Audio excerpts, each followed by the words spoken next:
Hello friends, मैं हूं ज्योति सिंह और आप देख रहे हैं सक्सेस पथ। आज की इस वीडियो में हम सॉइल मैकेनिक्स के जो फिफ्थ सेमेस्टर के स्टूडेंट के लिए ये वीडियो की सीरीज चल रही है। इसमें हम थर्ड चैप्टर के सेकंड पार्ट को यहाँ पर देखने वाले हैं। इसके पहले हमने जो भी वीडियो अपलोड किया है सॉइल मैकेनिक्स का, वो आपको सॉइल मैकेनिक्स के प्लेलिस्ट में मिल जाएगा, जिसका लिंक आपको डिस्क्रिप्शन में मिल जाएगा। वहाँ से आप जाके प्लेलिस्ट में जाके आपको सारी वीडियो आप देख सकते हैं। पहले की वीडियो आप देखे रहेंगे तभी आपको आगे की वीडियो समझ में आएगी। तो इसलिए आप सीरीज से देखिए, पहले फर्स्ट चैप्टर को, फिर सेकंड चैप्टर को, फिर थर्ड चैप्टर को। अगर कोई कन्फ्यूजन है तो आप कमेंट बॉक्स में कमेंट करके पूछ सकते हैं। आप हमारे टेलीग्राम ग्रुप को भी ज्वाइन कर सकते हैं, जिसका लिंक आपको डिस्क्रिप्शन में मिल जाएगा। वहाँ आप कोई डिस्कशन अगर करना है तो वहाँ पर आप कर सकते हैं। तो यहाँ पर हम पॉलिटेक्निक फिफ्थ सेमेस्टर के सिविल इंजीनियरिंग के स्टूडेंट के लिए सॉइल मैकेनिक्स का जो है सब्जेक्ट है आपका, उसकी सीरीज हम चला रहे हैं। तो इस वीडियो को आप ज़्यादा से ज़्यादा शेयर कीजिए सभी स्टूडेंट के पास, और इस चैनल पर आप बने रहिए। यदि आप चैनल पर नए हैं तो चैनल को सब्सक्राइब कर लीजिए, बेल आइकन को प्रेस कर लीजिए, जिससे कि हमारे नए वीडियो की नोटिफिकेशन आप तक पहुँचती रहे। तो चलिए हम देखते हैं। कल जो टॉपिक हम जहाँ पर एंड किए थे उसी से स्टार्ट करेंगे। चालनी विश्लेषण हम सीवी एनालिसिस पढ़ रहे थे। चालनी विश्लेषण आपका दो प्रकार का होता है। एक आपका पहले हम पढ़े थे, यहाँ पर हम देख लेते हैं। एक बार थोड़ा पीछे का टॉपिक हम डिस्कस कर लेते हैं। मृदा कण परिमाप एवं विश्लेषण, इसके बारे में पढ़े थे। तो इसमें हम जो कण परिमाप और विश्लेषण आपका होता है, यहाँ पर दो मेथड इसके हैं, एक चालनी विश्लेषण और दूसरा आपका अवसाधन विश्लेषण। तो आज हम चालनी विश्लेषण को पूरी डिटेल में यहाँ पर हम देखने वाले हैं। चालनी विश्लेषण आपका क्या होता है, इसको हम कैसे करते हैं। तो चालनी विश्लेषण हम किसके लिए करते हैं? मृदा में उपस्थित केवल 75 माइक्रोन परिमाप तक के कणों का विश्लेषण हम चालनियों द्वारा करते हैं। जो 75 माइक्रोन परिमाप तक के कण होते हैं उनका विश्लेषण हम चालनी के द्वारा करते हैं। और जो यहाँ पर देखिए, जो 75 माइक्रोन से छोटे कण होते हैं उनका चालनी विधि से संभव नहीं होता है, तो इसलिए हम उनका अवसाधन विधि से विश्लेषण करते हैं। तो इसको हम क्या करते हैं, जो कि स्टोक नियम पर निर्भर करता है। तो बहुत ज़्यादा लंबी वीडियो नहीं बनाएंगे, थोड़ी थोड़ी वीडियो थोड़े पार्ट में करके हम देखेंगे, जितना आपको क्लियर हो सके। तो चलिए सबसे पहले हम चालनी विश्लेषण को देखते हैं। चालनी विश्लेषण आपका क्या है? ये सिव एनालिसिस है। 75 माइक्रोन तक के जो कण होते हैं मृदा के, उसके लिए हम चालनी विश्लेषण करते हैं। ये आपका दो प्रकार का विश्लेषण होता है। पहला आपका स्थूल चालनी विश्लेषण और दूसरा आपका सूक्ष्म चालनी विश्लेषण। तो हम देखेंगे इसमें स्थूल चालनी विश्लेषण जो आपका कोर्स सिव एनालिसिस होता है, इसमें आपका 100 mm, 63 mm, 40 mm, 20 mm, 10 mm, 4.75 mm माप की आईएस चालनी प्रयोग में लाई जाती है। पहले ही आपको बताया गया, कल वीडियो के एंड में बताया गया होगा कि जो चालनियाँ बड़ी माप की होती हैं उसको हम mm में डिनोट करते हैं, और जो छोटी माप की होती है उसको हम माइक्रोन में दिखाते हैं। तो ये आप ध्यान रखिएगा। तो जो स्थूल चालनी विश्लेषण है, कोर्स सिव एनालिसिस, इसमें कौन कौन से माप की चालनी आ जाती है? 100 mm, 63, 40, 20, 10, 4.75 mm तक की आईएस चालनी का प्रयोग हम करते हैं। दूसरा हमारा जो सूक्ष्म चालनी विश्लेषण है, फाइन सिव एनालिसिस, इसमें हम 2 mm, 1 mm, 600 micron, 425 micron, 300 micron, 150 micron और 75 माइक्रोन आईएस चालनी का प्रयोग हम करते हैं, प्रयोग में लाई जाती है। तो आपका ये आपका 100 से 4.75 mm तक, और ये आपका 2 mm से 75 माइक्रोन माप का जो आईएस चालनी होता है उसको हम प्रयोग में लाते हैं सूक्ष्म चालनी विश्लेषण के लिए। तो दो तरह का हम चालनी विश्लेषण कर सकते हैं, स्थूल चालनी विश्लेषण कोर्स सिव एनालिसिस और सूक्ष्म चालनी विश्लेषण फाइन सिव एनालिसिस। इसका चालनी का माप आप याद रखेंगे कि कोर्स सिव एनालिसिस में कहाँ से कितने माप तक की चालनी का प्रयोग हम करते हैं, और सूक्ष्म चालनी विश्लेषण में कितने माप से कितने माप तक की चालनी का प्रयोग हम करते हैं। 1 माइक्रोन जो बराबर होता है आपका 10⁻³ mm के बराबर होता है। 1 माइक्रोन अगर आप mm में चेंज करना चाहते हैं तो ये आपका नोट में है, इसको आप जरूर याद रखिएगा। 600 माइक्रोन चालनी का अर्थ चालनी के छिद्र की माप अर्थात 0.60 mm है। आईएस चालनी 45 माइक्रोन तक के साइजों में उपलब्ध है। तो ये तीनों पॉइंट आप याद रखिएगा, जो नोट में दिया गया है, इंपॉर्टेंट है। देखिए, 1 माइक्रोन आपका 10⁻³ mm के बराबर होता है, और 600 माइक्रोन चालनी का क्या मतलब है, यानी कि जो चालनी का ये जो नंबर दिया गया है उसका क्या मतलब है? इसका मतलब ये है कि जो छिद्र की माप होती है चालनी की, वो इतने mm तक, अगर mm में हम देखें तो इतने mm तक है, और अगर माइक्रोन में देखें तो 600 माइक्रोन तक है। तो इसके साथ जो नंबर लिखा गया है वो चालनी में जो छिद्र होते हैं, होल होते हैं, उनका ये माप है। आईएस चालनी जो होती है आपकी, जो मिनिमम आपका 45 माइक्रोन तक के साइजों में उपलब्ध है। तो ये भी आप याद रखेंगे। नेक्स्ट हम देखते हैं चालनी विश्लेषण के चरण क्या है, किस तरीके से हम इनको करते हैं। तो पूरी डिटेल हम यहाँ पर देख रहे हैं, इंपॉर्टेंट है ये, तो आप जरूर ध्यान से पढ़िए इसको। चालनी विश्लेषण निम्न चरणों में किया जाता है। पहला आपका विभिन्न चालनियों को घटते क्रम में लगाते हैं। चालनियों के सबसे ऊपर लीड एवं सबसे नीचे पैन लगाया जाए। जैसे आप टेस्ट करते हैं, पहले भी आपने टेस्ट किया होगा सेकेंड ईयर के क्लास में, उसी तरीके से ये भी टेस्ट है, चालनी का ये टेस्ट है। तो चालनी के सबसे ऊपर हम लीड एवं सबसे नीचे हम पैन को लगाते हैं, उसके बीच में हम सारी चालनियों को सेट कर लेते हैं।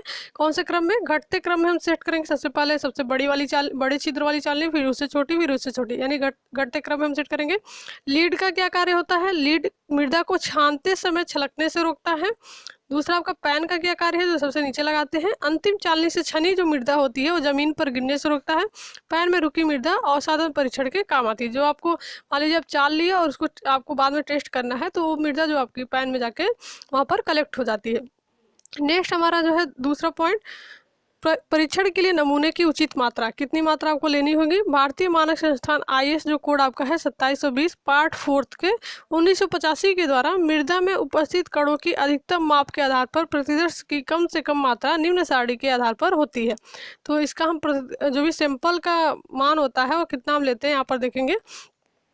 मृदा में पर्याप्त मात्रा में उपस्थित अधिकतम साइज के कण, ये आपका कण का मान दिया गया है, और ये आपका परीक्षण के लिए प्रतिदर्श का भार दिया गया। कौन से साइज के कण को हम कितना वेट, मतलब कितना वेट में उसको हम लेंगे सवाल सैंपल के तौर पे। यहाँ पर देखिए, अगर कण का जो माप है 75 mm है तो उसको हम कितना लेंगे? 60 kg तक ले सकते हैं। प्रतिदर्श का जो भार है 60 kg परीक्षण के लिए।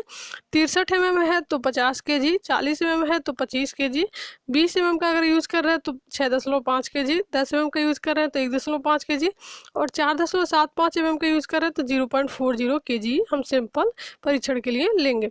नोट को अगर हम पढ़ते हैं, नोट आपका इंपॉर्टेंट है।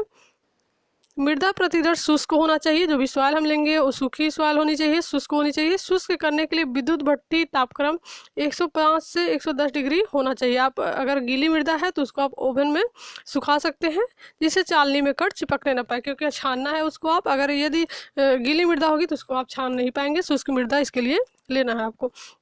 तीसरा जो स्टेप है आपका चालनी जो विश्लेषण है उसका, मृदा प्रतिदर्श को रबड़ के हथौड़ों से रगड़ना चाहिए, जिससे जुड़े कण अलग अलग हो जाए। इस क्रिया में मृदा कण टूटने नहीं चाहिए। चौथा जो स्टेप है, मृदा नमूने को 4.75 mm चालनी से छानिए। कुछ अंश चालनी से निकल जाएगा। 4.75 mm सूक्ष्म चालनी विश्लेषण करना पड़ेगा। नेक्स्ट हमारा जो है, कुछ अंश जो 4.75 mm चालनी पर रुक जाएगा, उसका हम रुके अंश का स्थूल चालनी विश्लेषण करना होगा। जो आपका पास हो जाएगा 4.75 mm, जो आपकी सबसे नीचे जो चालनी होगी उसमें जो मृदा वहाँ से जो छनेगा, जो छन के आपका पैन में कलेक्ट हो जाएगा, तो जो पास हो जाएगा उसका हम क्या करेंगे? जो निकल जाएगा उसका हम सूक्ष्म चालनी विश्लेषण करते हैं, वो आपके छोटे कण होंगे, और जो रुक जाएगा उस चालनी पे उसका हम स्थूल चालनी विश्लेषण करेंगे। कोर्स जो आपका सीव एनालिसिस होता है, और ये आपका फाइन सीव एनालिसिस, यानी कि जो पास हो जा रहा है 4.75 mm चालनी से उसका हम सूक्ष्म चालनी विश्लेषण, और जो रुक जाएगा उस पर उसका हम स्थूल चालनी विश्लेषण करेंगे। नेक्स्ट हम जो स्टेप देखते हैं 6 नंबर, 4.75 mm चालनी पर रुके अंश का विश्लेषण निम्न क्रम में लगी चालनियों द्वारा करेंगे। जो आपका रुका हुआ होगा 4.75 mm चालनी पर जो सैंपल रुकेगा उसका हम विश्लेषण लगी चालनियों द्वारा करेंगे। जो आपका 100 mm का है, 63 mm, 40 mm, 20 mm, 10 mm, 407, क्योंकि ये जो चालनी का क्रम है ये आपका स्थूल चालनी विश्लेषण के लिए है, कोर्स सीव एनालिसिस के लिए ये आपका चालनी का क्रम नंबर दिया गया है। तो इस चालनी के क्रम में हम उसको फिर से उसका विश्लेषण करेंगे, यह स्थूल चालनी विश्लेषण कहलाएगा। तथा 4.75 mm से पार होने वाले मृदा नमूने को निम्न क्रम में चालनियों से, जैसे 2 mm, 1 mm, 600 micron, 425 micron, 300 micron, 150 micron, 75 micron से विश्लेषण करना होगा, और यह सूक्ष्म चालनी विश्लेषण कहलाएगा। तो जो स्थूल चालनी के लिए जो चालनी का जो क्रम है ये वाला है, जो पहले आपको बताया गया ऊपर 100 mm से 4.75 mm तक। तो स्थूल चालनी विश्लेषण इस क्रम में चालनी को लगा के हम करेंगे, और सूक्ष्म चालनी विश्लेषण हम इस क्रम में चालनी को लगा करेंगे 2 mm से 75 माइक्रोन तक के चालनियों को। नेक्स्ट हम देखते हैं, मृदा नमूने को चालनियों के सबसे ऊपर वाली चालनी में डालना पड़ता है। ऊपर लीड एवं नीचे पैन लगाकर सीप सेकर मशीन में फिट करके कम से कम 10 से 15 मिनट तक मशीन को चालू रखते हैं। मशीन न होने की दशा में हाथों द्वारा चालनी सेट को हिलाया जाता है। हाथों से भी हम इसको चाल सकते हैं अगर मशीन नहीं है तो। 10 से 15 मिनट तक। चालनी सेट को हिलाने के बाद प्रत्येक चालनी पर रुके मृदा के भार को अलग अलग तौलकर नमूने के भार के संदर्भ में प्रतिशत ज्ञात कर लेते हैं। इसकी सहायता से प्रत्येक चालनी से छनने वाले जो नमूने होते हैं उनकी भार प्रतिशत मात्रा की गणना ग्राफ पर खींचते हैं। ग्राफ कण के परिमाप एवं छनकर निकल जाने वाले नमूने की प्रतिशत संचित मात्रा में खींचते हैं। जो हम इसका ग्राफ एक बना लेते हैं, जितना आपका निकल जाता है, जितना रुका हुआ होता है उसके अकॉर्डिंग। तो इस तरीके से हम जो चालनी विश्लेषण है वो कर लेते हैं। ये आपका टेबल दिया गया है चालनी विश्लेषण के लिए। सबसे पहले क्रम संख्या, IS चालनी की संख्या हम लिखेंगे, किस क्रम में चालनी हम यूज किए हैं, जिस चालनी पे जितना जो आपका सवाल रुकेगा उसका वेट करके उसके सामने हम लिख देंगे। कितना अवशेष बच रहा है, कितना, यहाँ पर हम उसका परसेंटेज निकाल लेंगे कितना बच रहा है। और चालनी पर रुके अवशेष की प्रतिशत संचित मात्रा, छनकर निकल जाने वाले प्रतिशत संचित मात्रा, और रिमार्क में जो भी आपको रिमार्क में देना। तो ये टेबल आपका है चालनी विश्लेषण के लिए। यहाँ पर देखिए नोट में अर्धलवगणकीय आलेख का प्रयोग करना पड़ता है। यहाँ पर नोट को अगर हम पढ़ते हैं तो 75 माइक्रोन से महीन कणों का विश्लेषण स्टोक नियम के आधार पर अवसाधन विधि से किया। जो 75 माइक्रोन से महीन कण होंगे उनका हम क्या करते हैं, स्टोक नियम से अवसाधन विश्लेषण करते हैं। पहले ही हमने पढ़ा कि 2 मेथड होते हैं। 75 माइक्रोन जो आपका अधिक होता है उसका हम चालनी विश्लेषण से, और दूसरा जो आपका है अवसाधन विश्लेषण 75 माइक्रोन से जो महीन कण होंगे उसका विश्लेषण हम अवसाधन विधि से करेंगे। और इसमें किसका हम प्रयोग करते हैं, स्टोक नियम का प्रयोग करते हैं।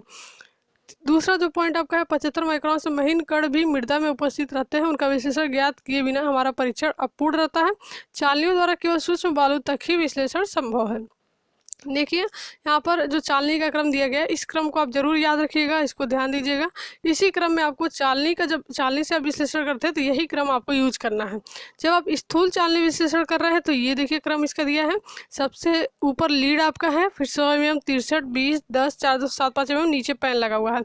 अगर आप सूक्ष्म चालनी विश्लेषण कर रहे हैं तो ये क्रम आपको यूज करना है। सबसे पहले लीड, सबसे लास्ट में पैन, और उसके बीच में जो भी आपका क्रम है चालनी का उसको आपको लगाना है 4.75 mm से 75 माइक्रोन तक। तीसरी क्रम में आपको चालनी को सेट करके सॉइल का जो भी है टेस्ट कर लेना है।